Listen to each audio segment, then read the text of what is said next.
Hello, ladies and gentlemen, and welcome to this week's edition of the Coworking Values Podcast. We're going to get straight into the action because we've got lots to cover today. So, a word from our sponsor. This episode is brought to you by Cobot, a leading management software for co-working spaces, offices, hubs, and flexible workspaces around the world. You know, one of the best things about Cobot is that it's produced by people who used to manage a co-working space and know the ins and outs of the main problems and issues that are bugging co-working managers. So if you want more time for your co-workers and community, check out Cobot at cobot.me and take your co-working management to the next level. And here in the co-working assembly studio today, we have Joe. Joe, what are you known for? And what would you like to be known for? Hello. Well, I'm a freelancer and I'm also involved in a lot of co-working projects. For example, the German Coworking Federation and the European Coworking Assembly, of which the Coworking Library is a big project, and I want to talk about that a little bit more. I am also building a co-working space in an old brewery in my hometown, Halle, in the middle of Germany, which is a tough thing during Corona. So we are facing lots of challenges at the moment, I guess, collectively. And with the Coworking Library, we just thought to add one more challenge to this already challenging year. Wait a minute. You're building a co-working space? Like actually building it or building the community? Where are you at? Well, we are in the actual building phase. It's a very old building, 300 years old. So basically we have an association and we are right now in the status of saving it from falling apart. But happily we could acquire funds to do that. But we are already, as we all know, you should build your community before you open the actual space. So we are already doing that and we are gathering people around a brewery project. So we actually have a microbrewery on the premises. We already have lots of events, but not this year apparently. And we hope to continue building that community in the next year, but we will still need 2 more years to finish the whole construction and renovation of the quite big area. Of course you are. So I don't want to be stereotypical, but brewery and German co-working go really well together. So, and at least in my opinion. Okay, so that's cool. So what's the latest on the projects that, besides the co-working library and the opening of the co-working space, that you're working on? Oh, well, I mean, I really want to focus on that one project that we are launching next week, which is the Coworking Library Challenge. Joe, just before you launch on, can you, for the 3 people who listen to this that don't know what the Coworking Library is, what is the Coworking Library? Exactly. Well, the Coworking Library is a non-profit project. It's an online database of all coworking research. It is open and free to use for everybody. So it's available at coworkinglibrary.com. And there you can search co-working research and publications. You can search for books, especially for papers that have been written about co-working. We have a section also for quantitative data and statistics about co-working, but we focus a little bit more on qualitative academic research because I find that is where a lot of really interesting questions have been answered, but sometimes they're not as available to read to everybody. So that's why we offer an abstract to each entry in English. And then even though the publication may be written in another language, you can still decide if you would like to contact the author after reading that abstract. We do have a blog where we would like to communicate a little bit more about this exciting research that we have gathered so far. But you can actually help us by submitting entries directly to the library with a form that can be filled out. Usually I would say head over there and add submissions now. But today I would say wait a little bit until next week, because then you could participate in our challenge that we have created in order to gather all the co-working publications that have not yet been entered into the library. And I know that there are a lot of publications out there, especially from 2020. I think a lot of researchers took the time during COVID, when they were forced behind their desks, to write a lot, to publish a lot, to research a lot, and all those publications still need to be put into our database so that they need to see the light of day. Exactly, that they're available to more people. One idea behind the Coworking Library that is very important is also that we see the same research questions asked over and over again. And with the library, we really want to curate one space online where you can check out if your exciting research question might have been answered before. And then when you find the answer there, or some sort of answer to your question, you might be able to ask even more interesting questions, right? That really contribute. Joe, what would you say are like the top 5 questions people always ask co-working space owners when they're researching? Oh my, what are the main motivations to work in a co-working space? Then there are the more market research oriented questions. Then what else? A lot of things right now are relating around the topic of rural co-working and how rural co-working spaces might be different. And then, of course, we have lots of questions about the whole community building. What makes community in a co-working space? What is that? I know a few researchers are also working on taxonomies of spaces.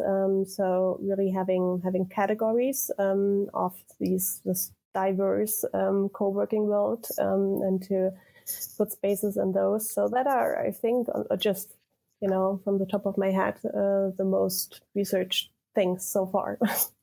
And then can you say a bit about I'm a big fan of the research group for collaborative spaces and have been going to a lot of their things. And that for me is the most exciting group of people in this kind of industry, because it's that that crossover, sorry. So can you say a little bit about that, and then how the symposium is online and the inclusion and equality drive you're having? Yeah, they're definitely very much related. I'm also part of the RGCS network that originated in France, but now they are spread all over the world. They have different chapters on different continents. And it's very cool because it's a decentral network of researchers, but also people that are involved in the co-working, or not only co-working in the wouldn't say, they call it research group collaborative spaces for a reason. So they look at a little bit more than what you would say is just co-working. And they also do really cool research on the maker movement and different aspects of that. So they're putting on a symposium every year. And actually this year it's a second one already, because they moved the time for the symposium to December. And this one is obviously an online version, so that will be interesting. Everybody is still learning a lot how to put on exciting online events. In a time where everybody is quite fed up with Zoom calls and whatnot. So I'm thrilled to see how that's going to work. So we partnered up with them, we as the Coworking Library, and we are hosting our Coworking Library Challenge alongside the RGCS Symposium. So when you take part in our challenge, you don't have to miss any content of the symposium.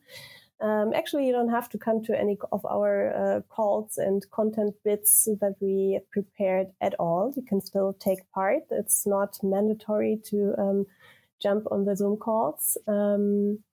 Yeah, and I think I can tell you a little bit more about the challenge, right? The idea behind it. And also where it's hanging out. That's exciting for me too. For now, it's living on coworkinglibrary.com/challenge / or dash. Anyway, and we have, that's where you find all the information and especially the registration form. So we are starting on Tuesday, December 15th. So you need to sign up before you start entering any submissions to the Coworking Library. We have different categories, and the idea behind it is to make the Coworking Library a little bit more inclusive, diverse, in terms of having more non-English entries, having even more open access entries that are freely available to everybody, having more entries that are not only coming from North America and Europe, because we know there is lots of cool co-working research out there in, for example, in Asia, but we just do not really have access to it, also due to language barriers. But we would really love to change that and really be the place to have all co-working research, in a curated database. So, Joe, something I get asked, which seems painfully obvious to me, but like, why is this research important? Because people go, so why is that research interesting? And I find it wildly interesting, and I always struggle to articulate how those geeky conversations will contribute towards the industry. Well, first of all, a lot of researchers are interested in it. There is a lot of things going on, but many things get lost somewhere on the project websites, and you cannot really access them. And then, that is the central question of a lot of things. Why is research important? But if you really want to develop something further, it's always good to see first what's already there. And with doing that groundwork now with this, co-working is still quite new in terms of, I also see it as a social movement. It just originated, 15 years ago. So there are still a few things to figure out and to improve by that. And then, there is market research, of course, that helps you a lot, or not only market research, but also things that can help you as a space owner or when you're building your community that you can just relate to. First of all, just by learning from other people's experiences, but then also in terms of funding, for example. It never hurts to cite really good research when you're applying for funding or when you're trying to convince somebody to give you a loan. When you're active in that area, it's really good to have some not only numbers and statistics to undermine your point, but really, to connect to other people who have done it before and who can prove that with research that has been done not only in one space, but in several. That's much better, because I always say to people, like, it's so interesting. What's wrong with you? Why don't you, as I'm... Well, it is super interesting, but it's also hard to understand sometimes. Reading through all these papers, that can be challenging. And that's why this sort of aspect of digital science communication is so important to me. And we want to actually develop the Coworking Library further in that direction by being that translator, right, between the academic world, the papers, the research projects that are putting paper after paper after paper out there. And it's really hard to navigate in that and to actually see, this is really groundbreaking. This is something super new. You should maybe look at that. And we would like to take that role. But as I said in the beginning, it is a nonprofit project. We are doing it basically out of our love for co-working research, and the people in the movement. Who's we? Who's we? We, that is mainly 3 people. That is Hector Coronas, who is the tech genius behind the library infrastructure. And then there's Carsten Furch, the editor of DeskMag, or who runs DeskMag, the co-working magazine. And then there's me, of course. We have a great partner with the ECA, the European Co-working Assembly, who is sort of the roof above it all. And what we actually would like to do, as I said before, develop it further, make the site multilingual.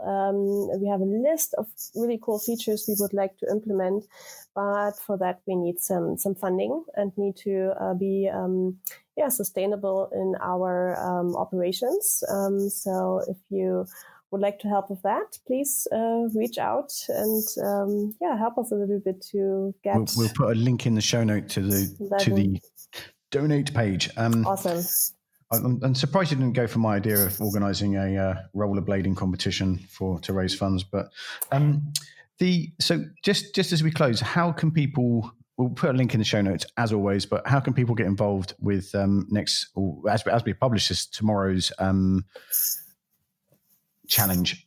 Exactly. So you need to sign up on the website. That will grant you access to our Discord server, where all the communication action is happening.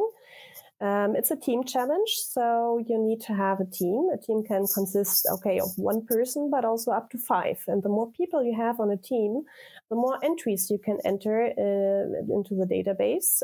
There's a point system, and depending on how many entries you enter into a certain category, that's where you also will be eligible to win a prize. And we have really cool prize sponsors that are helping us produce this event. You can win laptop stands, hoodies, a DeskMag bundle of co-working data, of course, ebooks, of course, CU Asia tickets. So that is something that is quite interesting, I hope, to a lot of people. We thought about it long and hard to make it cool so that everybody can participate and would get something out of it. So we really encourage you to sign up. Join us for the kickoff session, which is happening on Tuesday, December 15th at 11 in the morning, CET time zone. So that's where I will also explain how everything goes down exactly. We will try to record that and also have it on our landing page on coworkinglibrary.com, so people who might join us later can jump directly into the challenge and participate as well.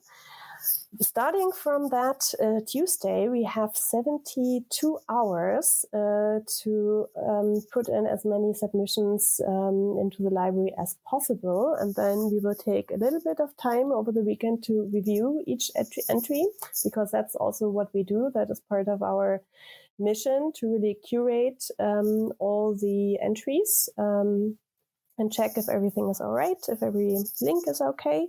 We have a jury that then will decide who wins in which category based on the numbers of submissions. And we have a really nice award ceremony scheduled for Monday, the 21st of December, so right before Christmas. If you're celebrating that, you can join us for our final session of the challenge in the early afternoon. You find all the dates on coworkinglibrary.com and can check those out. That's also where we will talk a little bit more about the IDEA project, which is a co-working it's about diversity and inclusion and equity in co-working, which is the overall goal of the challenge, right? I mean, it's a collective community challenge where we want to make the library a little bit more diverse. And yeah, that's where we hope to go with that, and really invite you to join us. You can join in by just entering one publication. It doesn't have to be a whole bunch. But yeah, I would be happy to have everyone on board and join us now. So if you didn't get the message, everyone, join us now on Coworking Library. And for all those papers or submissions that you didn't send for until now to the Coworking Library, wait until tomorrow and then just enter with the competition and win some great prizes. So, Joe, thank you so much for being with us on this episode of the Coworking Values Podcast. And I do hope that the event will turn out great. We'll be checking in with you after the event just to see and relate to our audience how it went. For everyone else, you know where you can find us, coworkingassembly.eu website. Sign up to the newsletter and receive all the updates, both on the Coworking Assembly, European Coworking Assembly, and the Coworking Values Podcast. This is Jelko and Bernie and Joe signing off for this episode.